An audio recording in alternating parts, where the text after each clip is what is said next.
All right, this is a big week. It is the return of a man who came here in 2018, highly touted, invested a lot in him. You were ready for him to come here, be one of the pieces that was missing to get you to the Super Bowl. Didn't quite work out, ended up leaving in disappointing fashion. We're, of course, talking about former first-round pick, cornerback Mike Hughes out of UCF, just the University of Central Florida. Didn't quite work out. I'm just kidding. We all know we're talking about Kirk Cousins. We have a lot to say about Kirk Cousins. We're going to get into that in this live stream here. And of course, we're giving away the real future quarterback that's going to bring us to the promised land. JJ McCarthy rookie card. So, of course, get the hashtag SkolCatch in the comments. Subscribe, all that good stuff. But let's get into the show.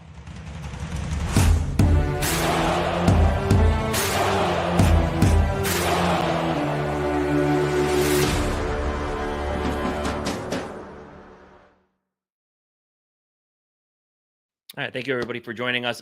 So before we do get into talking about this big game we got coming up this weekend, obviously, if you haven't heard yet, fan of the show as well as a guy who did do his own Vikings content as well, Curtis. You guys may know him as Skol TYA Catch 84.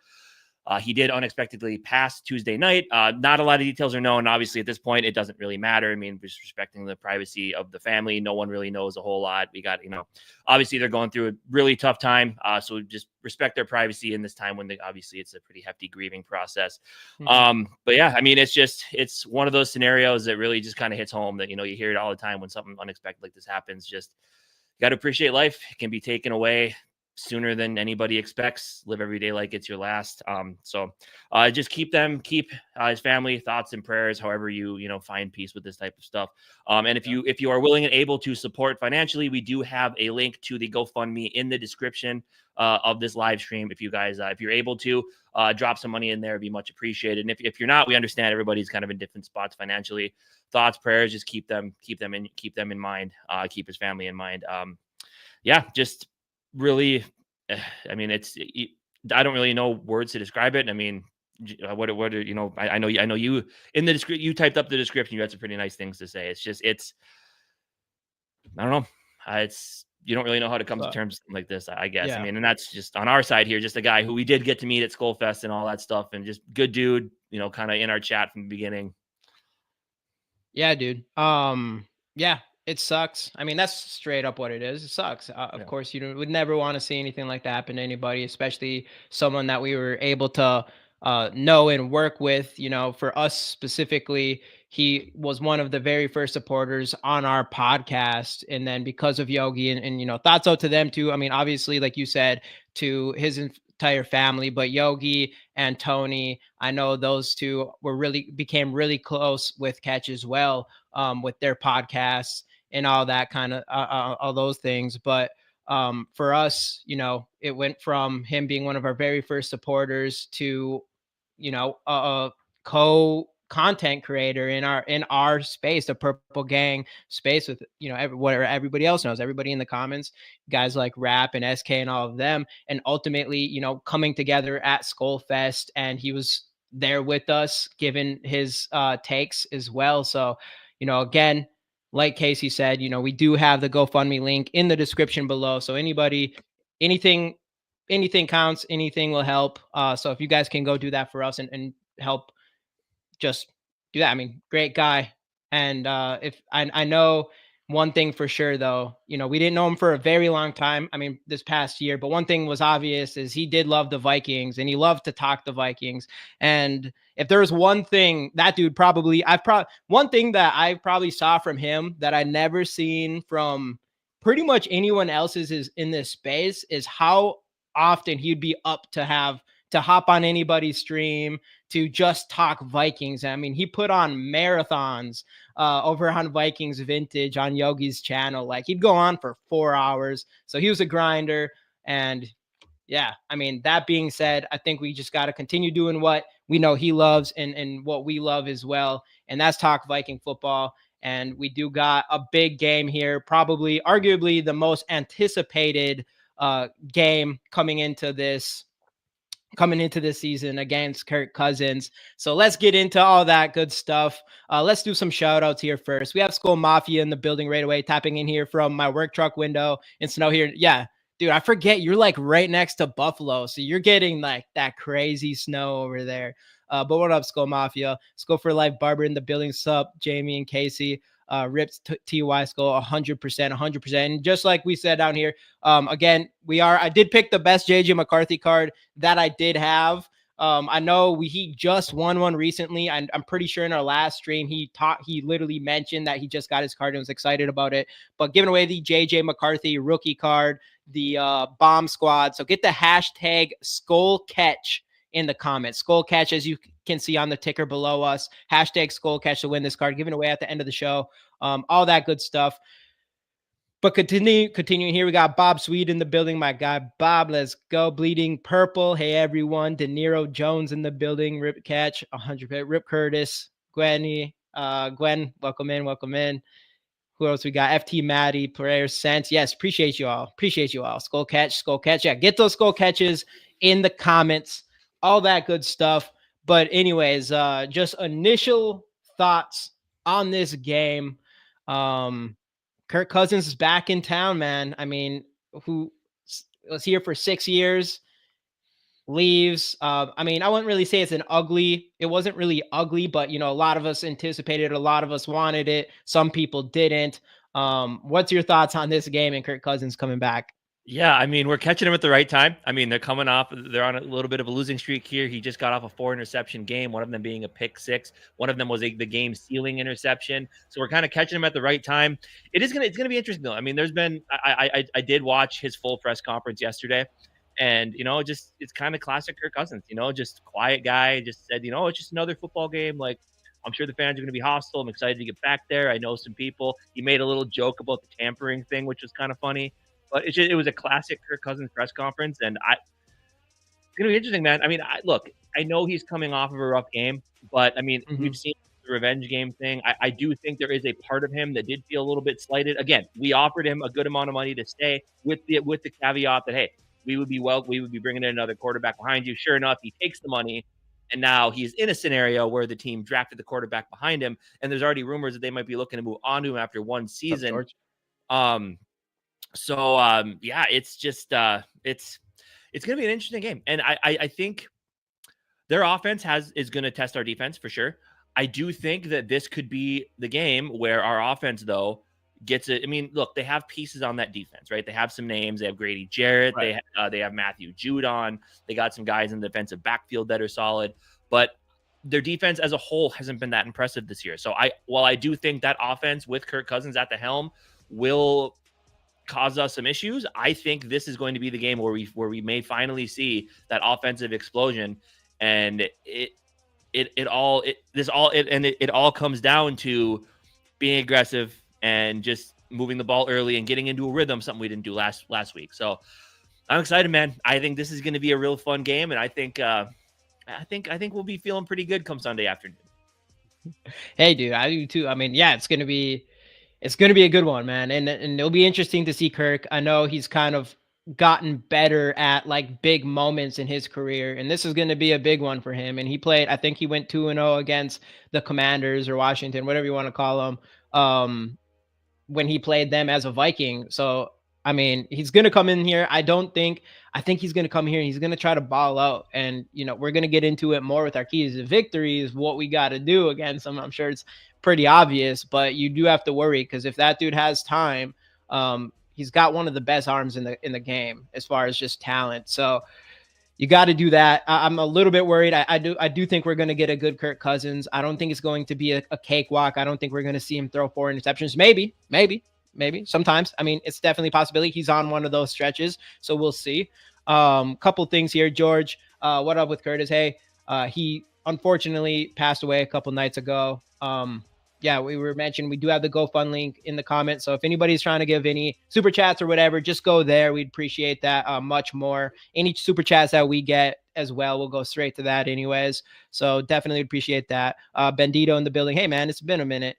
Rip Curtis, let's go. Darren Wang, what up, GG? What's going on, dude? Will Riker coming back, probably. Coming back. I'm pretty sure. I mean, we'll get into some injuries here. It seems like it's like a foregone conclusion. Yeah. What up, to lead the Vikings?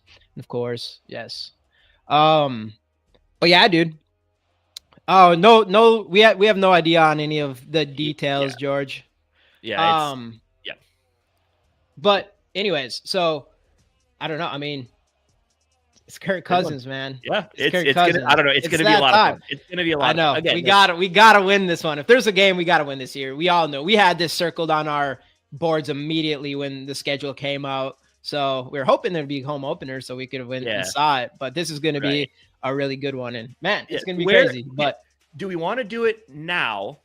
Or hey, Joey Hawking, what's going on, my man? Thanks for hopping in. Yeah, man. It's sad stuff. And like Jamie said, we do have the link to the GoFundMe to help out his family down in the description. So yeah, anything you could do, go ahead and check that out down there. But I guess, do we want to talk about the booing conversation now, or do we yeah, I want to mean, wait till we talk about him if he might come up in later on in the video? I think we'll just have to talk about it twice. Why not? We'll answer your Yeah. question real quick. We'll get into it as well. But do you guys anticipate the Vikings do a tribute? So, They already in said my no, I'm opinion, pretty sure. who I did? think Kevin O'Connell already said they're not going to do like an official Kirk Tribute or what? Cousins tribute, which Took. So I would say, I mean, getting into like anticipate the yeah, not like an official tribute. I don't know. Yeah, there's probably, I don't know. You got to think like something. I'm actually a little surprised they didn't have anything. I thought they would honestly have something, but as far as the fans go, and pretty much anybody who watches us knew which side of the road I was on with Kirk Cousins, which was definitely get rid of him. But I still think if I'm a Viking fan, it's just like Stephon Diggs, like when he comes out on the field, I mean, you don't, if you don't have to applaud him, I guess, but I wouldn't give him any boos. I just don't feel like he deserved that. He was definitely a good dude, and I do think he tried his best.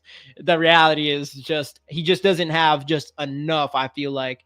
So if it was me out there, I'd probably give him applause, and then during the game maybe add some boos later. So right. So but that's my thing. Like, obviously the argument on Twitter, no problem. people are just like, people aren't really looking at the whole picture. Like, they're just thinking, like, when they come out onto the field. I know there's been huge arguments between, like, Dustin Baker and some other faceless Twitter accounts out there that just, like, that this, like, the whole argument is like, when they come out of the tunnel dressed in the Falcons gear, like, of course you boo them because they're on the field. It's like, but I think the conversation has to be that the conversation with this has to be like, if he's like on the field, like if you're there nice and early, sitting in your seats before the game starts, sipping on an ice cold McGolden Light, sitting in your seats in the stands in beautiful US Bank Stadium, and they show him on the Jumbotron, I could see that, like, if you want to just be strict deadpan, like, I just don't feel either any way about this, fine.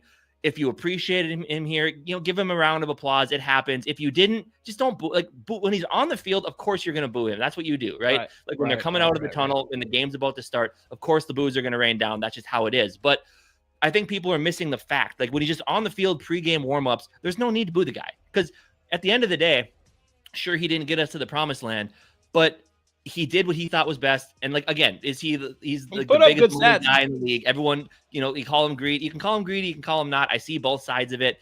He did leave for the money, but at the same time, at the two scenarios were like, hey, stay here for one more year for $30 million, or maybe even 35. Maybe they even got it to 40. Who knows? But we're going to draft another quarterback.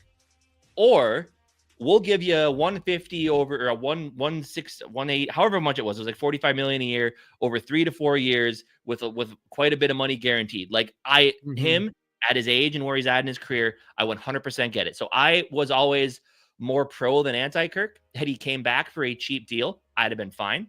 But I was also on the side of, if he moves on, no matter what, I wanted to draft a quarterback. And as soon as he left and Sam Darnold signed, as you know, I was one of the biggest. I'm like, you know what? Well, people were hating on Sam Darnold, and my thought process was, if Kevin O'Connell and Kwesi want Sam Darnold here, it means that they think they can get something out of him. So as soon as Darnold here, I was the biggest Darnold supporter, and really didn't talk about Cousins much, because at that point, it's not worth it. And the fact that we've spent so much of this offseason bitching and moaning and watching what Kirk Cousins is doing, and people are still taking shots at him, people are still defending him, like, what the hell is the point? Other than the fact you just want to argue with somebody on Twitter, which a lot of children in this world, and I get that's what they do, is they argue with each other on Twitter, because what else are you going to do? But it's just like, I don't know. That's my thought process behind it. It's like, who cares? He's not here. This is the one week you can talk about it because guess what? He's coming back. It's a big game. We all knew this week was we going to did talk about him. Points. So again, I don't fault him for leaving. I think we're in a better spot without him personally because we're paying a cheaper quarterback. We're done with his contract after this year, which we see what the ramifications are going forward. We know we already have a good team around Sam Darnold. We're excited for the future with JJ McCarthy. So let's just get this week over with. Let's kick his ass when he's here. Let's beat him. Let's let him leave, and let's never talk about him again. Right. I mean, I can't promise we won't talk about him again. One thing we can say is Sam Darnold, actually, I mean, you could argue Sam Darnold's already had a better season than Kirk Cousins ever had in the 6 years he was here. Did he have more? Not really. Kind of the same, maybe a better defense for sure. There's the best defense Kirk would have ever had. But let's keep on moving here. Let's do some injuries. I did forget to add the little injury thing that I usually have here. So I'll just bring up, let me just bring up this right here because there's a couple things that we definitely want to see here. There we go. All right. So just bringing this up real quick. So starting with ours, we got Gilmore, who did not participate. It sounds like there's a good chance that he will not play. Jay Ward, at this point, they're kind of like, who cares? We got Bullard and Cashman, full participant. Patrick Jones, limited. Andrew Van Ginkel, who's been limited. We got full out of Will Riker, Josh Oliver, and Andrew DePaula. I always say Andrew DePaula.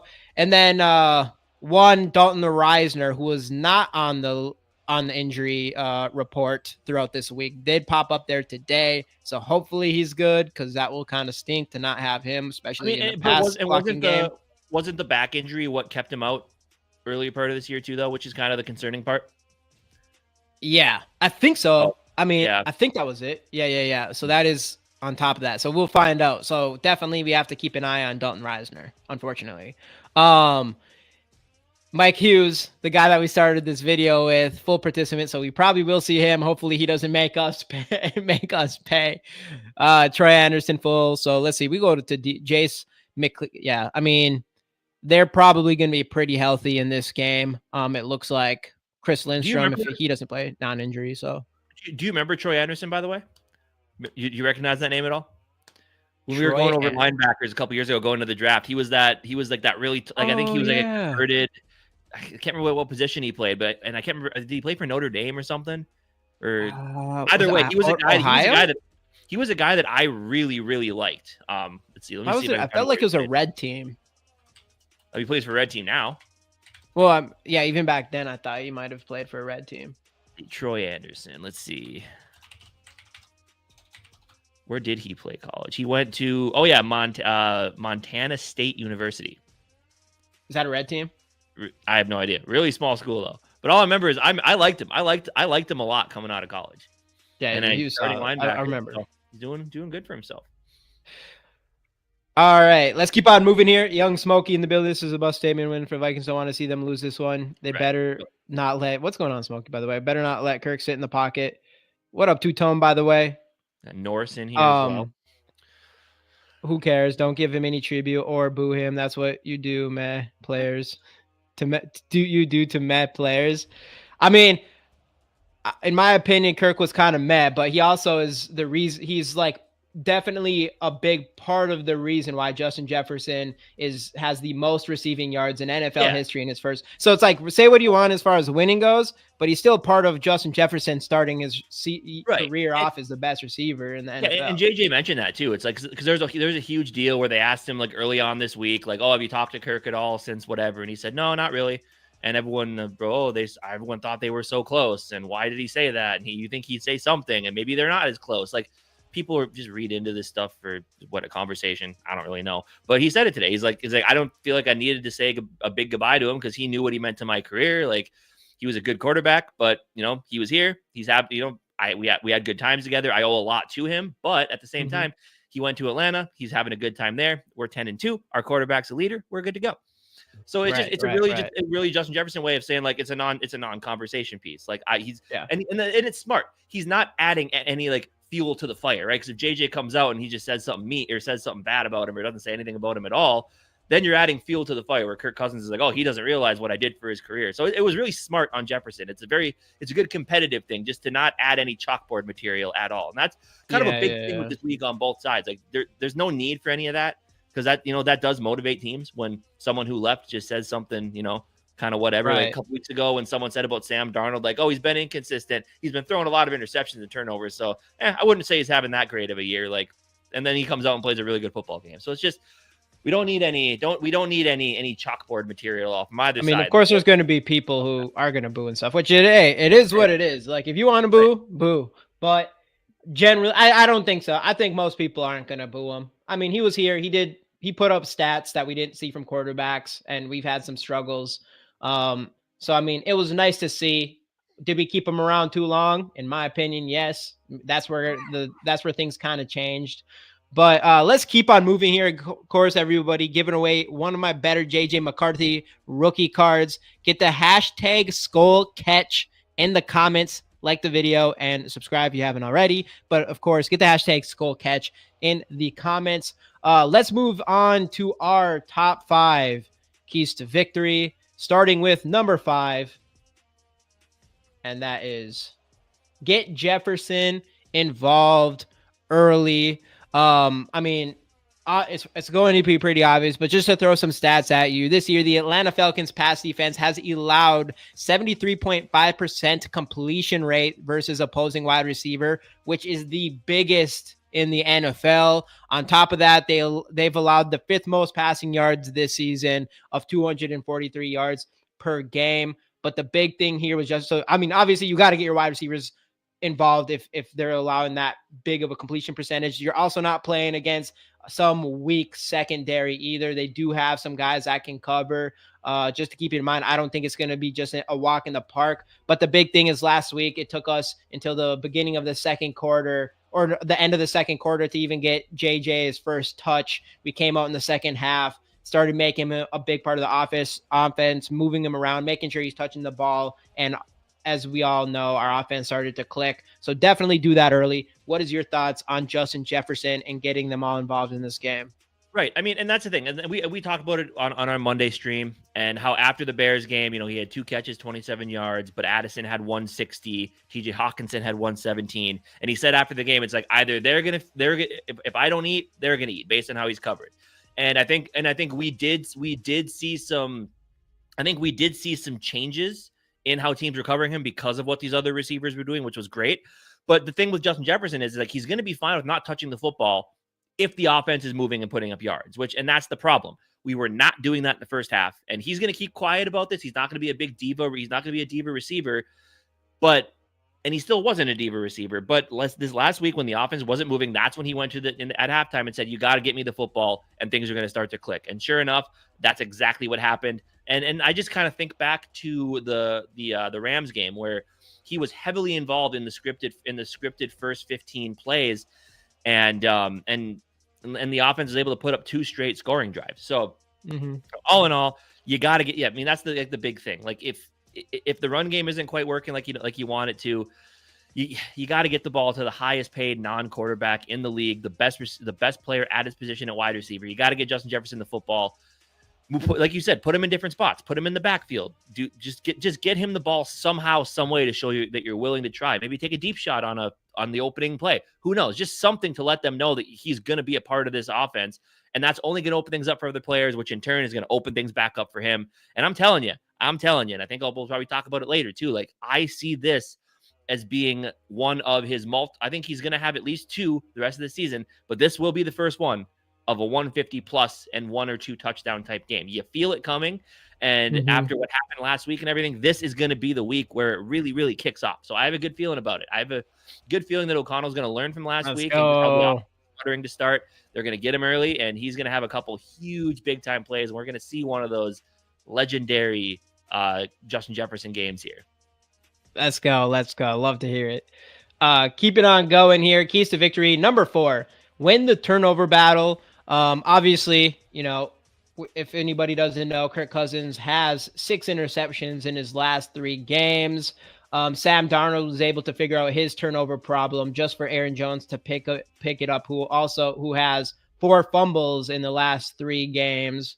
So this is a game, and Kevin O'Connell has lost one game when he's lost the turnover battle. He's won all his other games when it's either even or neutral or more. And this is so, I mean, obviously, we want to turn the ball over less than them. We need Aaron Jones to not lose the ball. And if Aaron Jones doesn't, we need to make sure Sam Darnold doesn't bring it back or whatever. We just need to not turn over the ball. And hopefully, especially since I believe we are still the number one team in takeaways, we can, get a couple from Kirk Cousins. For sure. And the big thing is, like, if Jones holds on to the football, if Jones holds on to the football, we can possess the ball, and we can make some hay running the ball against his defense. I mean, they're middle of the league, 17th, allowing 121.2 yards per game. So you definitely can run on them. And again, Aaron Jones is such a professional, and we've seen what he can do with the ball in his hands multiple times. I mean, against us when he played with the Packers. So this whole fumbling thing isn't. It's not part of Aaron Jones' game. So, and it's been about 2 bad weeks. I really do feel like this is the turning point for him after last week. I think, he said he's been carrying his kids around like footballs at home. He said his mom even told him last week, yeah, they were right for benching you for a little bit. So I think he's going to come into this game motivated to keep the ball in his hands. And B, I just think that I do think that, with his offense, we've seen it at times that the offense doesn't move well enough when we can't run the football. So I think Kevin O'Connell needs to give him opportunities early as well. Start running the ball, and I think Aaron Jones is going to fix the turnover issue. Like you said, Kevin O'Connell, if you can win the turnover battle, it's more than likely that we're going to win the football game. So right. Yeah, I do think this is a huge turning point for Aaron Jones, and I think this is the first game. I think this is the first game in a long time where we don't have a single turnover, and we play clean football. Let's go. Yeah, we need it, and like you said with Aaron Jones, that's not really a part of his career. Like his whole career, he's not known for fumbling much, so it's really out of his character. And I do believe that he will get it figured out. I'm not worried too long. I wouldn't be surprised if he doesn't fumble another time this rest of the year. It does sound like he's been carrying his or he's like holding his baby like a football or something. So he learns not to drop it, something like that. But keeping it on going, of course, everybody again, giving away the JJ McCarthy Bomb Squad rookie card. Get the hashtag Skol Catch in the comments. But moving on to protect Sam Darnold. Just a couple things here. I mean, this is like a two-parter. This is protect Sam Darnold, but also take advantage of probably what is the weakest points of that Atlanta team, which is their pass rush. They have the least sacks in the NFL with just 15. They also rank as the second worst grade, according to PFF of 54.4. And then on top of that, opposing offenses have completed passes at the second highest rate in the NFL against that defense of 75.2%. So it's really like you got to protect them. Don't let guys who are untouched run in and sack Sam Darnold like we did last game, allowing 5 sacks. We cannot have that again. Just protect him, because if you protect him, he should have time. If you stay to your assignment and your assigned guys and not let anyone else free, and he's protected, he should have the time to take advantage of a bad pass rush and hopefully complete a lot of passes. What is your thoughts on you can even add some Sam Darnold stuff in here in general, who has been a stud lately and should have had 3 touchdowns at the end of the last game here. But yeah, what's your whole thought process on Sam Darnold and just the whole situation there? Yeah, I mean, obviously last week was not a great showing for the offensive line. I mean, I know Darnold had mentioned after the game about probably could have done a better job calling out some protections. I mean, communication on the offensive line wasn't great. Just missing free rushers multiple times. You just can't have that. And like he said, 5 sacks last game. So kind of same thing with the Cardinals. The Cardinals were kind of on a hot streak of sacks when we came up to them. But right at the end of the day, 5 sacks last week. The Falcons still only have 15 total. So it's not a consistent. They would have had 10 prior to that. It's not a consistently good pass rush. I mean, they had a good week against the Chargers. It is what it is. It happens. But yeah, I mean, it's weird because back in that Jacksonville game when Darnold had the most times, that's when he threw all those interceptions. But again, right. I've said it multiple times. I think we're dealing with a change Sam Darnold here. Like, I think this is the Sam Darnold we see the rest of the year. And I think maybe he's a guy that needs to be up tempo, man. I mean, whenever we needed the up tempo, things just clicked for him. So, but obviously you can't do that the whole game. Like you do got to, slow it down from time to time, huddle up to that type of stuff. But as you said, like it's a weak secondary against receivers, a weak pass rush overall. Sam Darnold, who's been absolutely on fire since that Jacksonville game, should have all the time in the world to make the right decisions. And when he has time and he's able to go through his reads, he's going to be able to get the ball out accurately and on time, and he's going to be able to make some big plays downfield. And he's been so safe with the football. If you keep him upright, I feel like we're going to be in for, and I've already said it, I think this might be the offensive explosion game. Like I could see Darnold putting up some big time numbers this week. Absolutely. Yeah. And then just to jump back here, I'm assuming this is SK, right? Does Bank Boo? We were talking about it already. My money is on that they do not boo. Some people are going to boo. I know it's like split in half. If it was me and I was not a Kirk Cousins guy at all, I did the Curb shows with rap, and I wouldn't boo him. And we were talking about it earlier. Like yes, he didn't bring us to the promised land. Yes, we paid him a lot of money, but he did help guys like Justin Jefferson become the best start of a wide receiver in NFL history. There's things that he did do that was definitely a lot better than a lot of quarterbacks that we've seen, at least in my lifetime. So it's like, I appreciate that a little bit. I do think we held on for too long and kept paying him when I was ready to get going, but I don't really blame that on him so much. I wouldn't boo. I'm not booing. Rick Cashman Friday. Hey, appreciate you. That anything if you guys want to, again, we do have his GoFundMe in the description. You can go send stuff there. If you guys send any super chats to us, all that is going to go directly to that GoFundMe either way. But I do think YouTube does take their cut here. So it's easier to just go right through the YouTube GoFundMe. Overlord needs their 30%. So kind of what it is. But yeah, so my thing is, again, like if pregame when he's just out on the field warming up, if they show him on the Jumbotron, cheer him if you want, but don't boo him. When he's on the field, of course, it's once he comes out of the tunnel dressed for war in his Falcons gear, then of course, it's just a normal game. And like they did with Tom Brady. Like Tom Brady won multiple Super Bowls, goes back to New England. He gets a round of applause he gets a round of applause early, round of applause throughout the warm-ups or whatever. But then when the game started, every time that offense was on the field, I don't think you've ever heard Gillette Stadium boo louder. So that's my 2 cents on it. Boo him when he's on the field, part of the opposing offense. I get that. That's all part of the game day experience. But early on in the game, when he's just out there in his whatever, shorts and shirt, throwing the ball around, just warming up, like what's the point? Like at that point, it's just stupid. Like, I don't know. Again, you don't need to we didn't. But we didn't pregame before he's out there in his game uniform. There's really no point to it.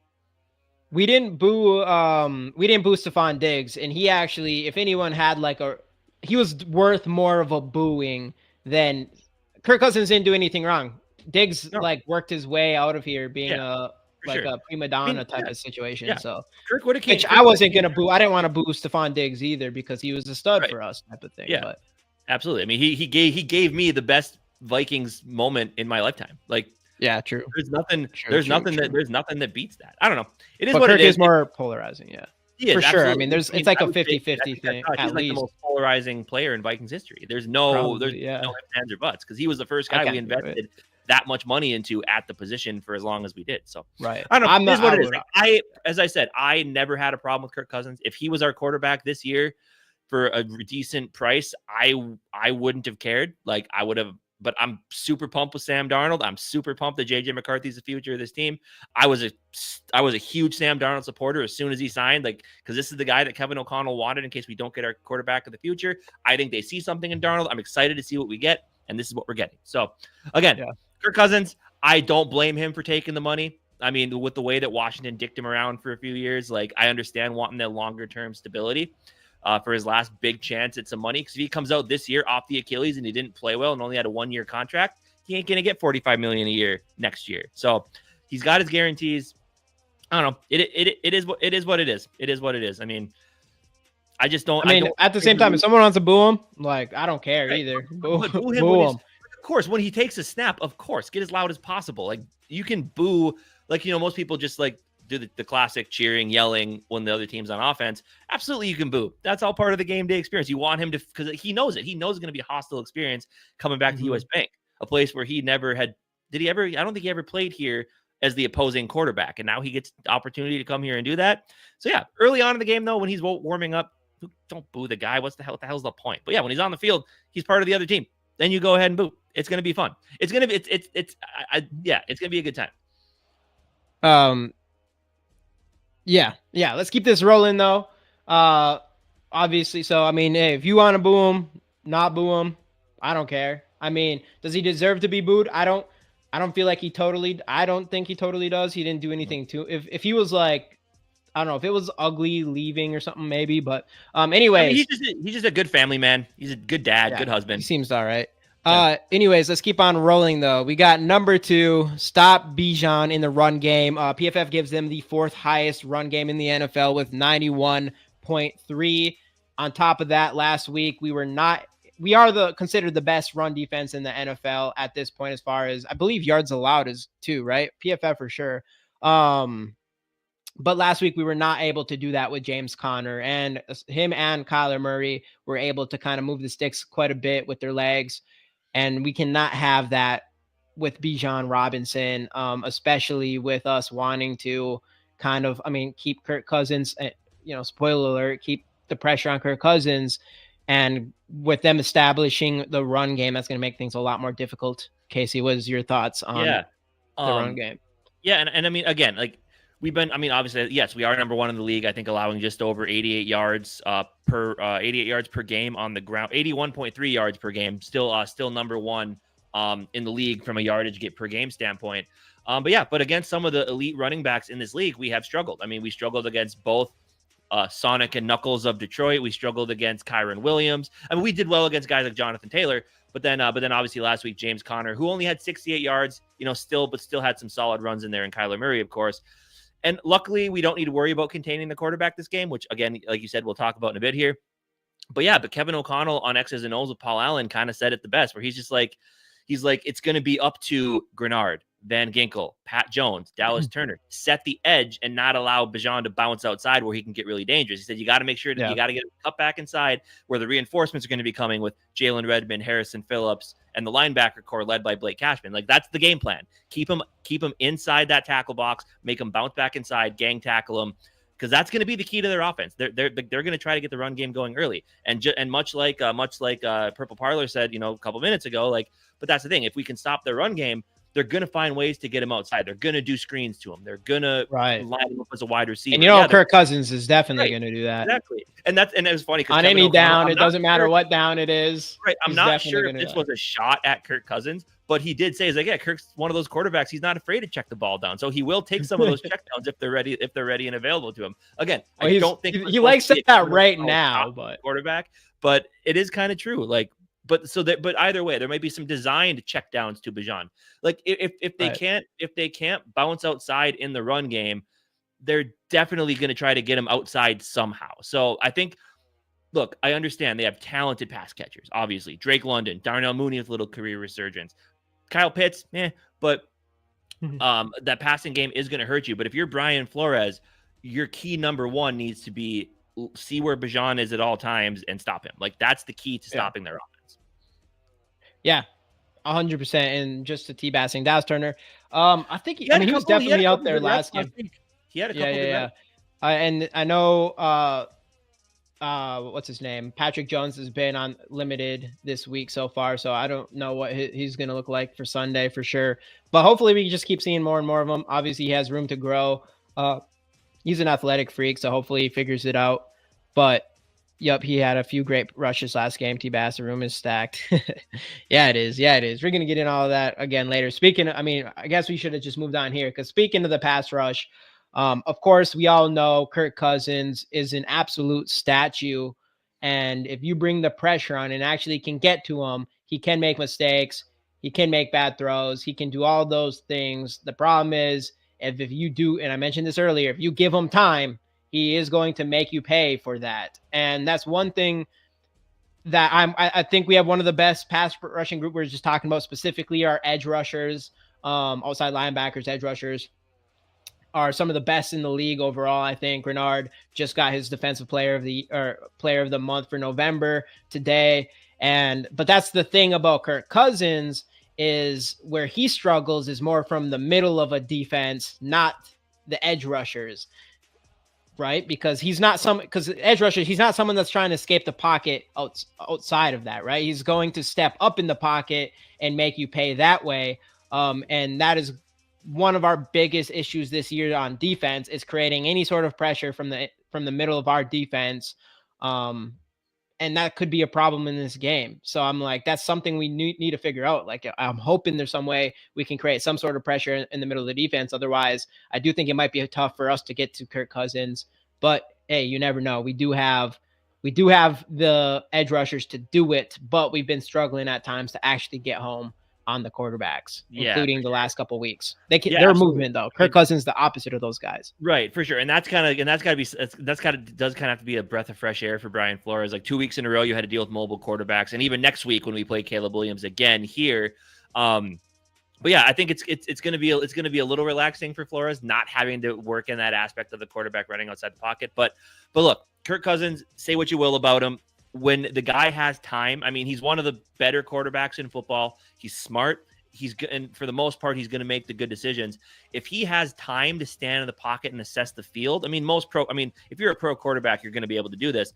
But if he has enough time to stand tall in that pocket and assess the field, he's going to make the right decision, which will lead to some big plays downfield. So yeah, absolutely. I mean, yes, you don't need to worry about him getting off the edges and escaping the pocket, but you got to have more than just fourth quarter sacks, right? Because I feel like in a lot of these last few games, most of our sacks have came late in the game in the fourth quarter when, finally you tire out that offensive line. But yeah, I mean, I think it's got to be up to Flores to get to him sooner rather than later and make sure that you're putting pressure on him all day long and forcing him into making some of those mistakes where you can tell the arm isn't quite what it used to be. Whether that's age, whether that's, the Achilles not being 100% yet. But because, I mean, even with everything that's happened this year, their offense is still fourth in passing offense with 242.8 yards per game. So Kirk can still sling the ball. And it was only 2 months ago when he had that 500-yard game against Tampa on a Thursday night. So we know that when this offense gets clicking, that they can make some big plays downfield. So Flores is going to have to come up with a plan to get to him earlier than we have in weeks past, because as we've seen, that Kirk's a confidence quarterback too. Like when he gets rolling, he's gonna keep making some of those big plays. So, and again, their offensive line ain't great. You can get after them. So, I don't know. This is gonna be one of those games where you're gonna need sacks early. Yeah, and speaking of that, they've allowed they're considered the 9th worst offensive line in the NFL. So we should be able to get to them. Because if not, you got an Atlanta team with Kirk Cousins that ranks 4th in the NFL in passing yards. And they have been putting up a lot of points. And we just know that's Kirk Cousins. We know how it is. He's going to get his yards. He's going to get all those things. But we also know if you can create that pressure on him, and like SK said, extremely important to pressure early and often, that's going to be the big thing on him. Like, you need to get pressure on him. If he's stepping up in the pocket because you can't get any pressure in the middle, it's going to be tough. And we're going to probably rely a lot on our offense, I think. Case you watch him throw, he has no power. Yeah, I mean, because a couple of his interceptions were just no arm. Hopefully, a couple of out routes, he didn't have enough power to get it to him. So, and that just could be what it is too, because it's just not been good for him lately. Like maybe it's catching up. Maybe he's feeling a little sore right now, and we're playing a Kirk Cousins that's just a little bit banged up. On top of that, coming off from his Achilles, so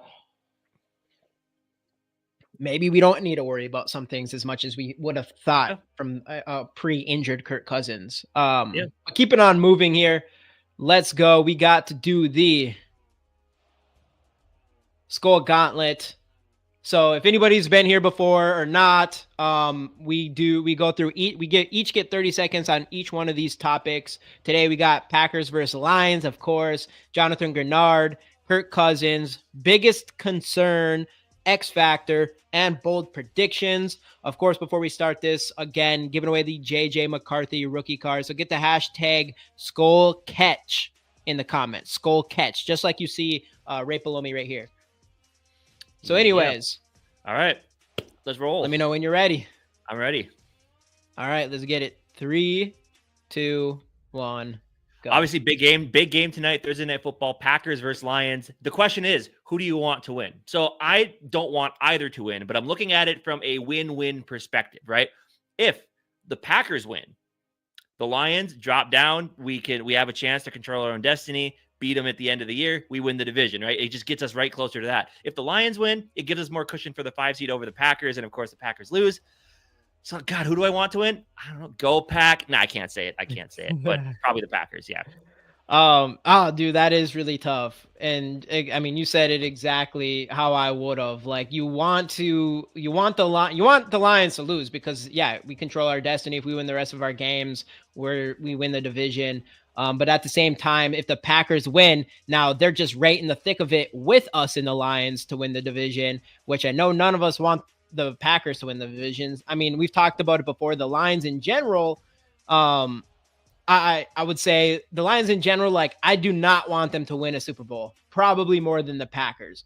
But at the same time, like, I'd rather see the Lions make it to the NFC Championship and lose than the Packers make it there and lose. It's tough for me. I just can't live with the fact that, and I mentioned it on our last podcast, I can't live with the fact that the Lions fans are going to walk around and ask us how many Super Bowls we've won. So we're in a really tough situation with that. But as far as this game, I honestly can't even pick. Like, like you said, it's kind of win-win. Like, I'm glad just one of these guys are going to lose.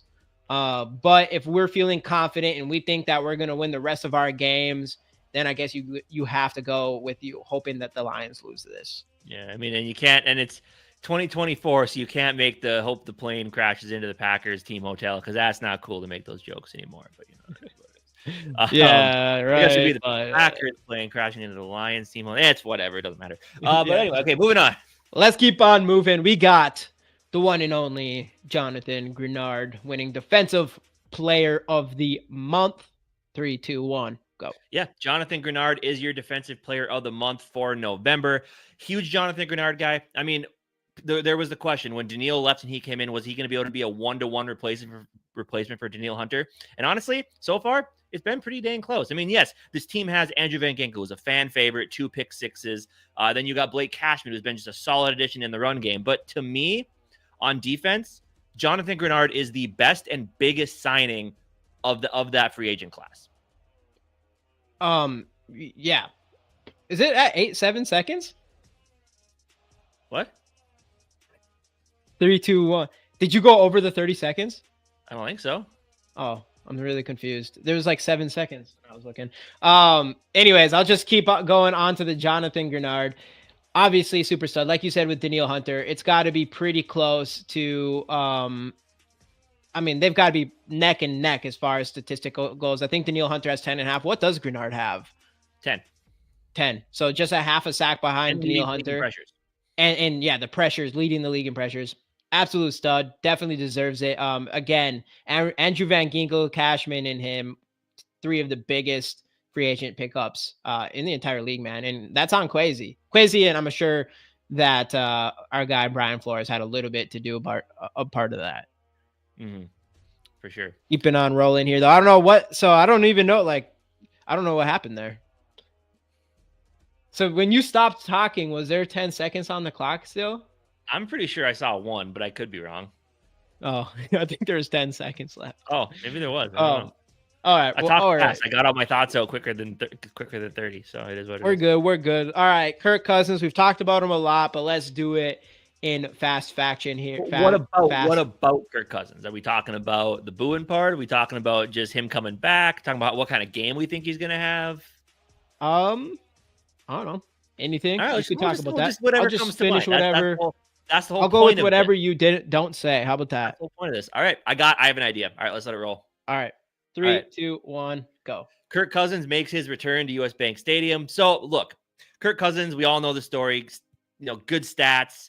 He didn't come here to do what we want him to do. No ill will for Kirk Cousins. But here's the thing, right? Like, Kirk Cousins knows Brian Flores defense, right, from practice last year. Like, he practiced against it throughout the training camp and throughout the season and all of that. So, like, but it wasn't the Brian Flores defense we have now. So while Kirk Cousins knows a Brian Flores defense, Brian Flores knows Kirk Cousins. I think he's gonna have a good game plan for Kirk.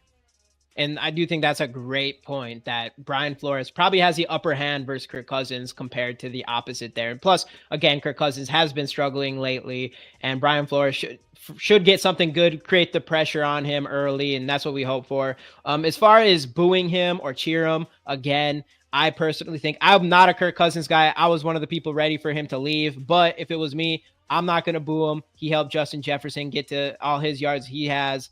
So, I mean, during the game, boo him. In the beginning of the game, I don't know. I would personally show some respect, but I get why you wouldn't as well. Keep on going. We're going over our 30 seconds here. Sometimes it's tough to get the everything in 30 seconds, whether it's too long or too short. But biggest concern for this game. 3, 2, 1. I mean, biggest concern against the Falcons. I mean, I think we both probably are going to have a lot of the same thoughts here. My biggest concern is Bijan Robinson. I mean, just what that guy can do all over the place. Like, he's an amazing runner. I mean, there's a reason he was he was a top 10 pick in his draft class. He's an amazing runner. What he can do from a pass catching perspective is elite. He's hard to tackle. I mean, they're going to find ways to get him the ball. Even if we play him well against the run, they're going to find ways to get him ball in the passing game on the outside. So Flores is going to have to come with his best game plan against him. Yeah, and Bijan, obviously, I mean, if they get the run game going, that's going to hurt us significantly. And hopefully it's not. Hopefully the James Conner thing was mostly because of, having Kyler Murray back there as well. And hopefully we just do what we've done all year against running backs and lock him up. But mine, I mean, I only have 13 seconds left, but mine, it's got to be Kirk Cousins and mostly not getting the pressure in the middle of from our defense in the middle of their offense, and letting Kirk have time to step up in the pocket and make big throws that we've seen him make as a Viking. So yeah. And by the way, you said we're going over 30 seconds. No, you're going over 30 seconds. You're going less than 30 seconds. I am. Maybe I should. Maybe you should be 20 seconds and I get 40 seconds. That might work. Who knows? Keeping on going here with the X factors of this game for the Minnesota Vikings. Let me know when you're ready. Like 2 seconds here, because I didn't think about this one. I didn't think about this one enough. I don't think about this. Okay, I got it. All right. Okay. Ready? 3, 2, 1. My biggest X factor is going to be the golden boy, the best receiver in the league, Justin Jefferson. I mean, look, as we pointed out, their completion percentage, the Falcons secondary's completion percentage against receivers, pretty dang high. Their yardage they're allowing in the passing game is pretty high, 221.7 passing yards per game. So that's going to be huge for these receivers. I called it earlier. This is going to be the big breakout Justin Jefferson game. This is going to be the one that gets him that 150 plus and a touchdown or two. I'm expecting a huge day from Jay Jettis. Hey, love it. I'm going to go with Brian Flores. And just like you said, he knows how Kirk Cousins plays, and he's played him in practice for a year about. And I do think he has the upper hand on Kirk Cousins, who has played in practice against the Brian Flores defense, but hasn't played actually. And even Kirk Cousins was talking about how crazy his defense was in the offseason, the year before the year before it, last year started, whatever. But overall, Brian Flores, X factor in this game. He has to get to Kirk Cousins. He has to get to him often. And yeah. Pass rushers in general, Brian Flores went way over on that one. Yeah, I mean, as it comes to potential short content for the channel, we may need to go back and do a little re-recording, but it is what it is. Probably. Keeping on going though with our last one, bold predictions. I guess I'll just start when. Okay, well, all right. Whenever you're ready, go for it. Ready. 3, 2, 1, go. My bold prediction for this week against the Atlanta Falcons is this offense finally has one of those games we saw in the first few weeks. I think Kevin O'Connell is going to have a game plan to get Justin Jefferson the ball early. I think we're going to run the ball effectively. I think Sam Darnold is going to be kept clean, and I think he's going to keep up this amazing play he's had since that Jaguars game. I see this offense putting up over 400 total yards. I think they're going to hang some good numbers on this Falcons defense, and I think we're going to walk away after this game feeling pretty dang confident, like the Vikings are finally hitting their peak. Let's go. No, I'm going back to Brian Flores in that pass rush. I need to after what I said the last time. I think he's going to come in. I think we're going to get to Kirk Cousins 4 times in this game. He steps up, and then it's my another bold prediction is I do think it comes down to a final drive from Kirk Cousins. It's 4th and 9, we'll call it. He needs 10 yards to get the first down. He throws a check down to Bijan Robinson. We stop at 5 yards short, win the game. I like it. I have something. Hopefully, it doesn't actually come down to the end, though. Yeah, I have something. I have something somewhat similar when we get to our score predictions, but we'll get there. We can actually jump in right away. Let me see if who got in the build. We got Dane in the building. George, bold prediction: Kirk gets benched in this game. That'd be crazy. Penix. Hey, I'd love to see some Michael Penix. Love to Let's see. I mean, go. What's up, I Delton? know when we did our preseason record prediction. I did mention that who knows, this game we might see Michael Penix because Kirk might have been done by then. I don't know, but we'll see. We'll see. Now I don't think he gets benched, but I don't know. I think he's going to come in and actually have a pretty solid game. Personally, I think he's going to come in a little extra motivated after last week, plus coming back to US Bank Stadium. So I think he's gonna. Yeah, I mean, I think he's going to have a pretty solid game. Yeah, I know. Hopefully not. Hopefully not. But we can bring up the score predictions. Actually, we probably should get into our. So we do our draft every single week on Underdog. As you can see here, if anybody is interested, you should definitely go sign up with code GG Sports. They'll match up to like $1,000 that you play with. But we go head to head every single week. The loser has to wear. Let me grab this shirt real quick. Loser has to wear a shirt like this. I've yet to have to wear one. Casey has. Twice. As you can see, what's on the line here. So we do our UD draft. So let's actually jump into that right now here. Let me know when I should click that link. Yeah, we'll do.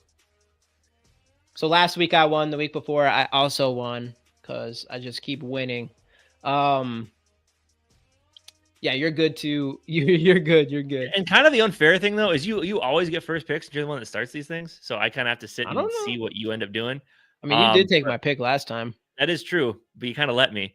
Let's see. All right, I am in. So whenever we want to start this bad boy, it's going to be starting in 60 seconds here. Okay. So again, everybody in here, we go through. We each get. It's just a normal fantasy draft just for the main slate on Sunday. Me versus Casey, head to head.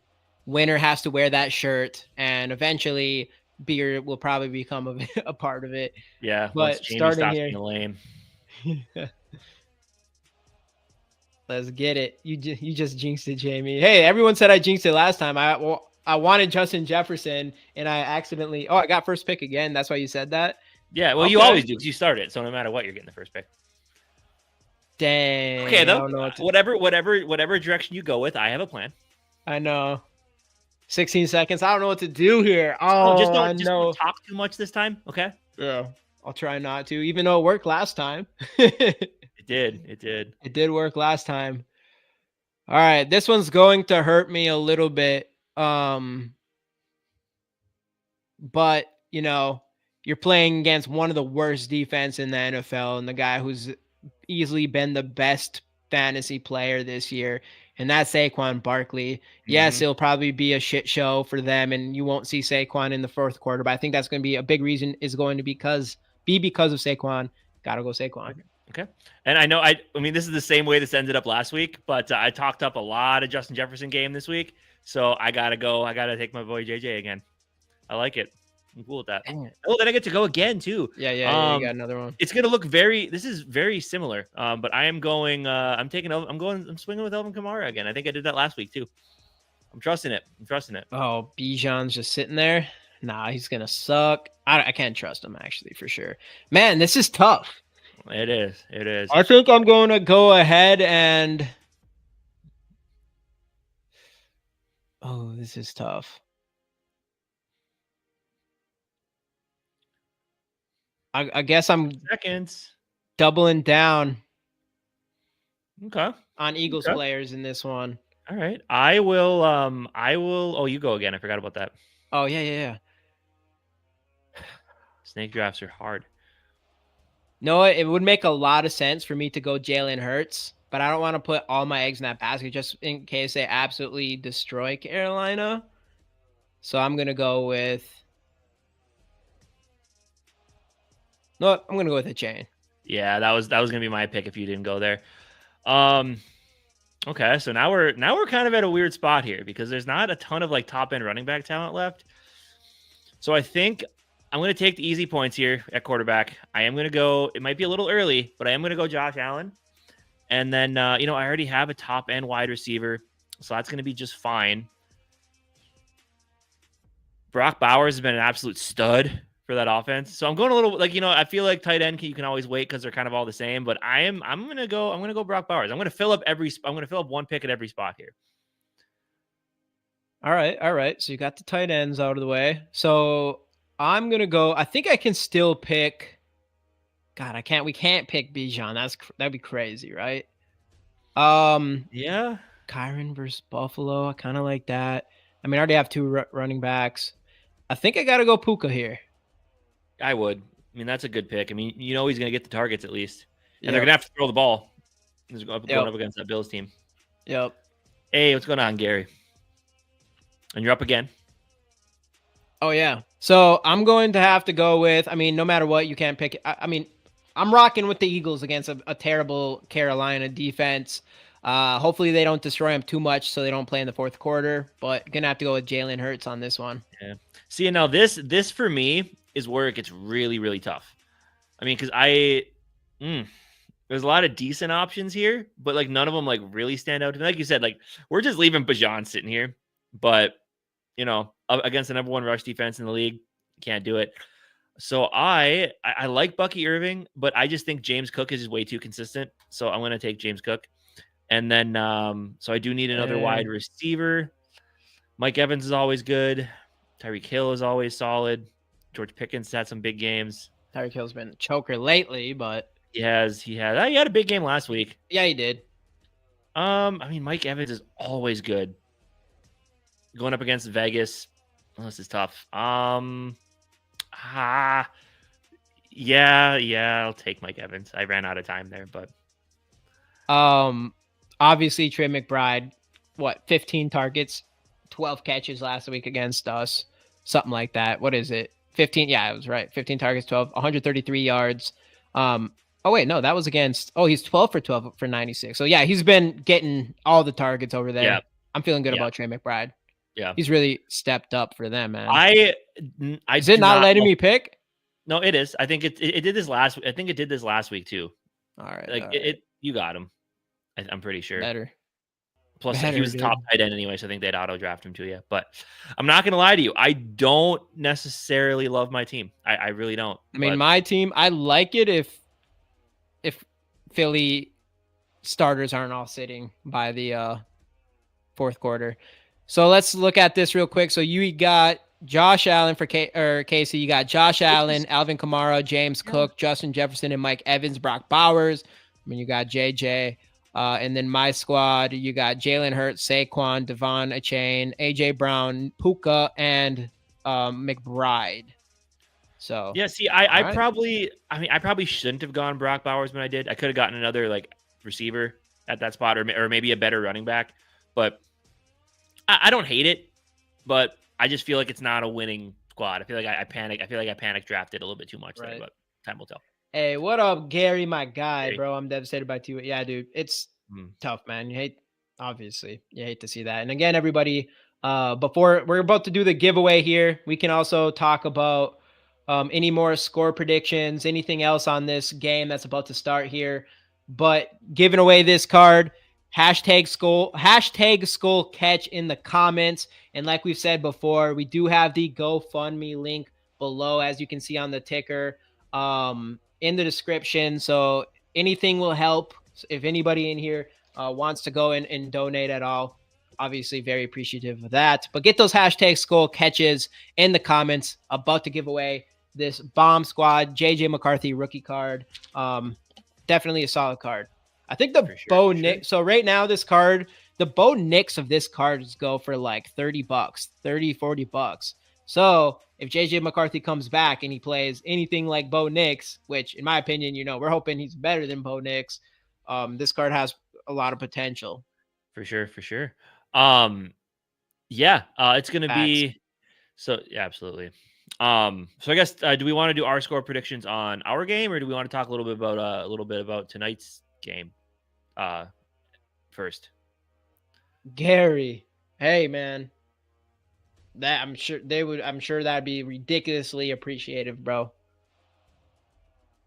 I mean, if anyone is gonna do something like that, I know my guy Gary is always coming in to support and things like that, man. Because good as dude, Gary. Good as dude.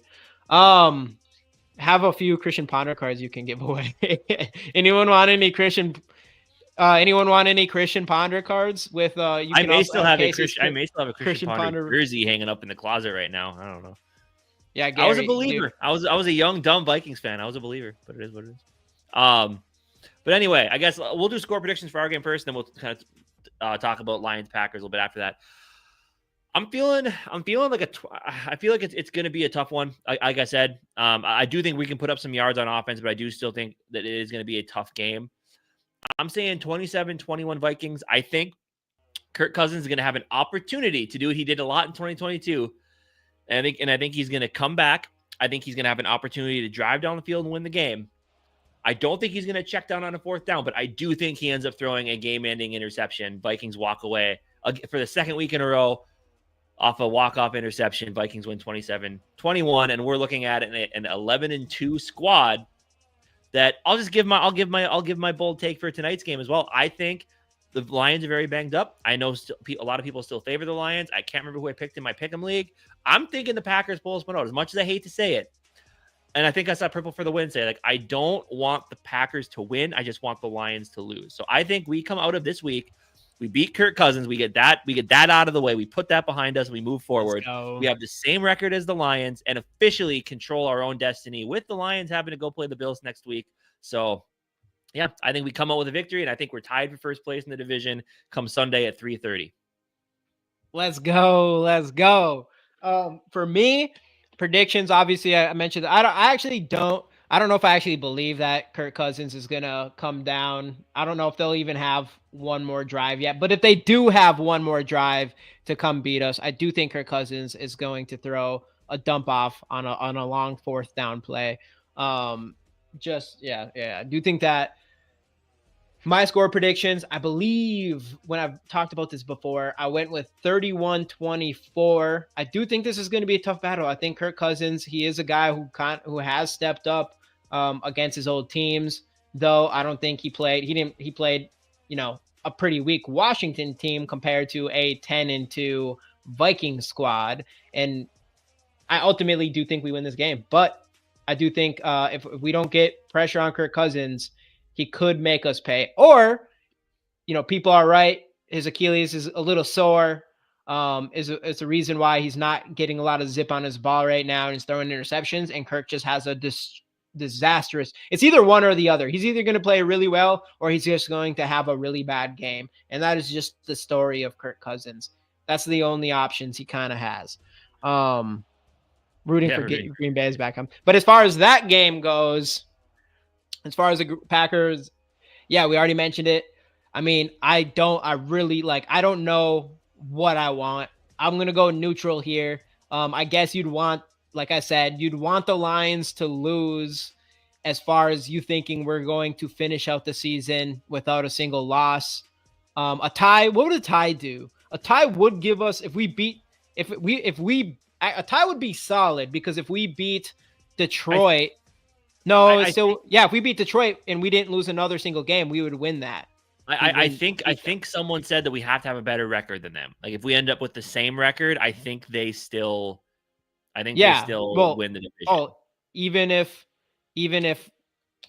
I think so. Even if we beat them in week 18, I'm pretty sure. Yeah. If they have a tie, then they would be a half of a game behind if we beat them.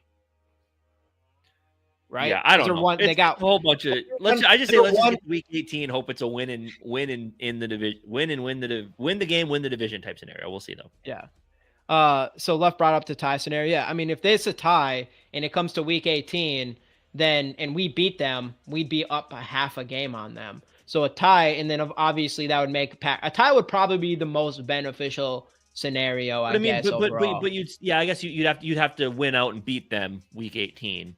To tie in the loss column, but you have more wins than they do. Yeah, you'd have more. You'd be a half a game up. You'd be half a game up if you beat them. Yeah. So yeah, I guess tie. I mean, rooting for a tie. Let's just go with that. Plus, they have the Bills next week, so that's a big thing to think about too. But either way, at the end of the day, we get to watch either the Packers or Lions lose tonight if they don't tie, and that's something we can all be happy about. Facts. Again, everybody, about to give away the card. Get the hashtag Skol Catch in the comments. Appreciate anybody that has donated. Gary, I know if I know you're donating $1,000 there. Appreciate you big time, bro. I mean, there's nothing. You always are just the biggest supporter, and we appreciate it so much. And then of course, just anybody that's donated, that's huge. Catch Curtis was one of us, one of our guys here, part of Skol Fest, part of this whole thing that we do here. So it does mean a lot to his family, to Tony, to Yogi, and then us as well. And then, I mean, I just know everybody else who is in here knows him as well, as he's always in the comments too. So get the hashtag Skol Catch in the comments. Let me get all this stuff up.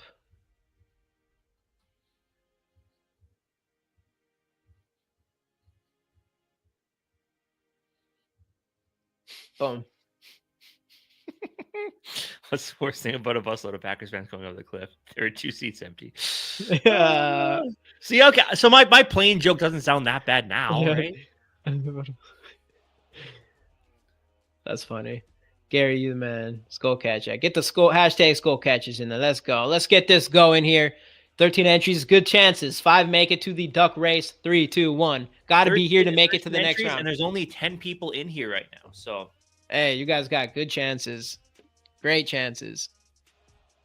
And Bob Sweet for the first one. And you're the last one to do it. Oops. Doing that.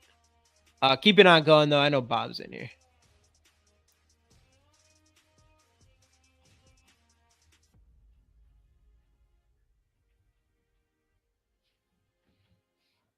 Purple. SK, are you still in here?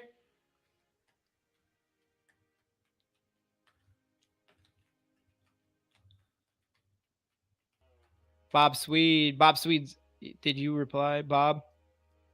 You got to be in here. That'd be crazy if you left. I think he did. Yeah.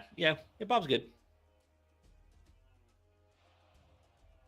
Yo, SK. So I guess roll. We'll see. Keep rolling. Keep it in mind. Yep. All right. Let us know, SK. All right. Keeping on going here. T-Bass is still here. Have his family sign that card. They're going through their things. I don't want to bother them too much, I guess. I don't know how to go about that, to be honest, Gary. I would love to do something. I mean, I'd love for them to do something like that, of course, but I just don't know. I don't know. They're going through some stuff. I don't know if they're going to want to do that right now. Yeah. Two-toned. I know Two-toned, you're still in? Oh, you're here. Yeah. All right, keeping it on going here. Even though, I mean, that would be cool. No, he did. I mean, he won one of the last JJ McCarthy drawings I had. Norz is in here.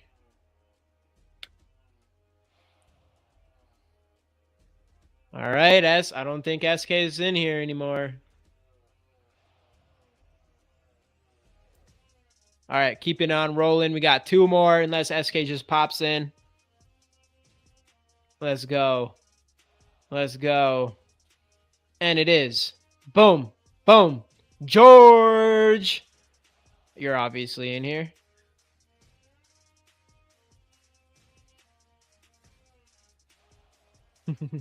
No, this card is TYA's. I mean, yeah, I would definitely. It is. I mean, this card is. I mean, this one thing, man. I mean, for sure, in my memory, like this is a very specific. This is a good card. This is a very specific card, and I would say in my memory, I'll always, anytime I look at these cards in JJ McCarthy's career, I'll know exactly what this meant, and I do think like whoever wins this card, like, you know what this stands for.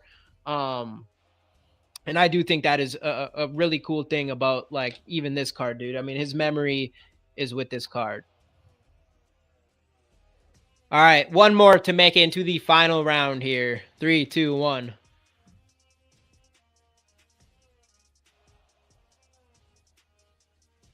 And we've got boom, T-Bass. And he made sure to let us know he is still here.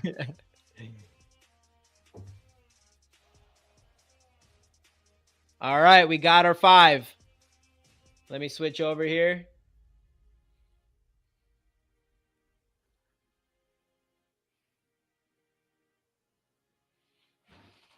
Sounds good, brother. Sounds good. 45 seconds. We got all the names here. Swede, T2Tone, Norris, George, and T-Bass.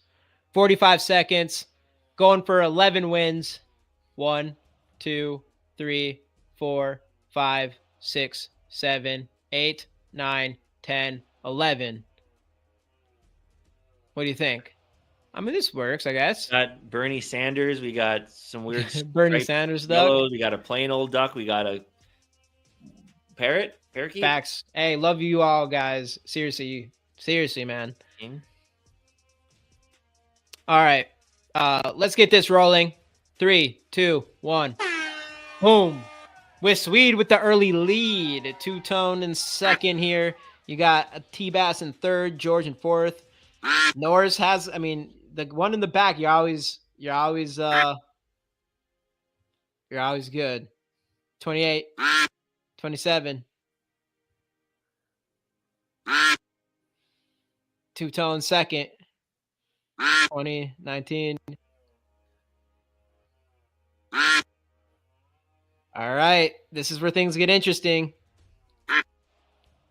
T-Bass is bouncing off. Everybody's bouncing off. Swede's bouncing off. Oh my T-Bass, goodness. Swede. This is about as It's close Swede. of a race as we've ever had. This is awesome. It's Swede. Oh, just barely. Just barely. Swede with the win. By a beak. Let's go, my guy. Let's go. Let's go. All right. Hey, welcome in. Justin, I missed you earlier, my man. All right, Bob Swede. Obviously, I got all your information. Again, everybody in here, we seriously appreciate any donations or anything. As you all know, Curtis was one of us, one of you guys, a big part of everything that we do together here. So it's a very super unfortunate, but yeah, I mean, it's like I said to start the show, it's like, it sucks that it takes something like it sucks that it takes something like this to remind you that life is short and can end unexpectedly. So I guess what I would end it with is just, tell your loved ones you love them. Make sure you don't make sure your last meeting or discussion or conversation with someone isn't one of anger, and just, never, because you never know if that's the last time you get to talk to them. So just, yeah, I mean, it does make you look at things in a different light, and, appreciate the things you got. So make sure to tell, I guess as Tim the Tatman would say, if anyone's Tim Tatman fans, make sure to tell somebody you love them. And it's just, that's the way life is. Just, you gotta appreciate it when you have it, because it can end all too soon. So Facts. But anyway, thank you guys so much for joining us. Anybody, as we said, down below in the description is the link to the GoFundMe. If you are willing and able to help out in any way, do that. Otherwise, just thoughts and prayers will work just as well. Thank you guys so much for joining us. We will be on Bleacher Report immediately after the game Sunday, breaking down a win. And of course, we'll be here on Monday talking about the game in its entirety. So make sure to join us for both of those. We'll see you guys then right here on the GG Sports Podcast. Skol Vikes.